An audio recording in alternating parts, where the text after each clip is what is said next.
समोरूपी तामसी अवस्थे तामसी म्हणजे उग्र स्वरूपात तामसी अवस्थे इंद्रियांवर डाका घालतात या भुजंगाचे त्यांना पळून लावले.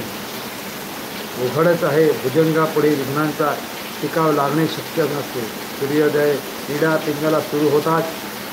श्रीगुरूंनी त्यांचा आपला कन्या आपला निर्वाळा दिला तेव्हा जीवनरूप चोळप्पानी या दोन्ही आपल्या भेटीसाठी मुद्दाम आल्याचे सांगितले. फक्त त्याला निर्गुण संधेचे महत्त्व कळले होते. याचा अर्थ आहे भूभर ओम भूरस्वहा तीर्था पळण्या पाणी भुरकत केलेल्या संधेच्या कवायतीमध्ये पेक्षा ही वेगळी पण महत्त्वाची संज्ञा मार्गी शर्मा दाखवली. त्याच्या विषय सेवन लय निद्रा आवरण ज्ञान विक्षेप ब्रह्ममय रसस्वाद आत्मसंतुष्टी. पुढचा भाव पुष्प आहे 201 मधलं मे 22. 100 द्याल तर बैगण होईल. मोगलाईच्या अफजलपूरच्या देशपांडे यांनी वयाची 60 वर्ष झाली. यांनी 2 बायका असूनही पुत्र संतान नव्हते. गाणकर सेवा करत असता अक्कलकोटच्या जाण्याचा दृष्टांत झाला. त्याप्रमाणे अकोलास येऊन महाराज दर्शन घेतात. महाराज म्हणाले 100 द्याल प्रकरण होईल, 1000 द्याल तर हत्ती होईल. महाराजांनी एक श्रीफळ ज्येष्ठ स्त्रीच्या पदरात घालून तिला धाकटीच्या पोटी घालण्यास सांगितले. पुढे तिला एक कन्या एक पुत्र अशी 2 दाम्पत्य आली. गुरुला मृत 42 बखर 248. या लीलेतील मोगलाईचे प्रांत म्हणजे मोगला भोगेलालच्या हुकुमशाहीचे अंधाधुंद आणि भ्रष्ट प्रशासन असा वसूल. अब्दुल्लापूर म्हणजे षड्विकारांच्या देहपर्पनगरी होय. येथील धनिक धनीय देशपांडे परमदृष्ट्या विषयसंपन्न जीव आहे.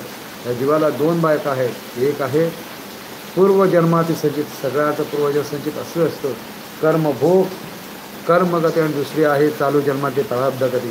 सर्वांचे आहे, माझ्याही आहे तशी तुमचे आहे. म्हणून अध्यात्म सदैव रममाण राहणं सगळं गरजेचं आहे. मी सांगतोय म्हणूनही हे सद्गुरू माऊली सांगतो, त्यांचं तरी ऐका. दोघांबरोबर संसार करता करता स्मशानात गोऱ्या जाण्याची वेळ आली तरी आसक्ती सुटत नाही. कधी कोणाची गोऱ्या होतील सांगू शकत नाही. म्हणून सतत क्षण फुकट घालू नका. सनातन धर्मात सर्व रममाण राहा. अशा परिस्थितीत कंटाळून जीव परमेश्वरी आठवण वाटतो तेव्हा देव दयेने तहान लागले की वीर खोदण्यापेक्षा आधीच वीर खोदलेली चांगली कधी पण परमार्थाची, कारण ती सदोतीत तुमच्या बरोबर राहणार आहे. आत्मज्ञानाचा उदय होतो. आत्म्याचा उदय होणे म्हणजे ती इच्छा होणे. ही इच्छा न होणे ही निपुत्रित्व, ही इच्छा न होणे हे निपुत्रिकत्व. त्याप्रमाणे जीव गुरुचरणी लीन होतोच. गुरु त्याला प्रथम खऱ्या अर्थाने सावध करतात. परमार्थाची वाटचाल अवघड असते. ती वाटचाल करण्याची इच्छा कितीही चांगली असते ते प्रत्यक्ष वाटचाल खडतरत असते. म्हणूनच यांची कल्पना होतात. महाराज गंभीर 100 द्याल तर बैंगण होईल असे म्हणले. याचा अर्थ श्रद्धेने हळूहळू विरक्ती प्राप्त होईल असा असतो. आणि 1000 द्याल तर हत्ती होईल याचा अर्थ विरक्ती बळकट करून न डगमगता निष्ठापूर्वक पुढील वाटचाल करत चालू ठेवल्यास विवेकाची प्राप्ती होईल व शरणगतीची योग्यता मिळेल असा असतो. आपण शरणागत व्हा. आपला आशीर्वाद स्वामी समर्थ जरूर देईल. स्वामींची सेवा करा. स्वामींचे चरित्र वारंवार लोकांपर्यंत पोचवा, जेणेकरून त्यांच्या चरणी आपली लीन होण्यास वेळ लागणार नाही आणि आपला कुळाचा आणि घराचा येणाऱ्या सर्व पिढीचा आशीर्वाद त्यांना पोचेल. बघा, पटलं तर करा, नाही तर तुमची इच्छा. जीव प्रपंचालाच काय पण एकूण संसारगतीला कंटाळला होता. हे गुरुचे म्हणणे मान्य करतो तेव्हा गुरुपौर श्रीफळ ज्येष्ठ स्त्रियाच्या म्हणजे संचित गतीच्या पदात प्रथम टाकून तिलाच ते कनिष्ठ स्त्रियाच्या पदात म्हणजे प्रारब्ध गतीकडे सोपणं सांगतात. जीवाचा मूळ रोग विषयाची भोग लालसा हाच आहे होता. यावरून गुरुचा उपदेश हाच उपाय सांगतो. त्यामुळे प्रारब्ध गतीच्या पोट विरक्त ही कन्या आहे.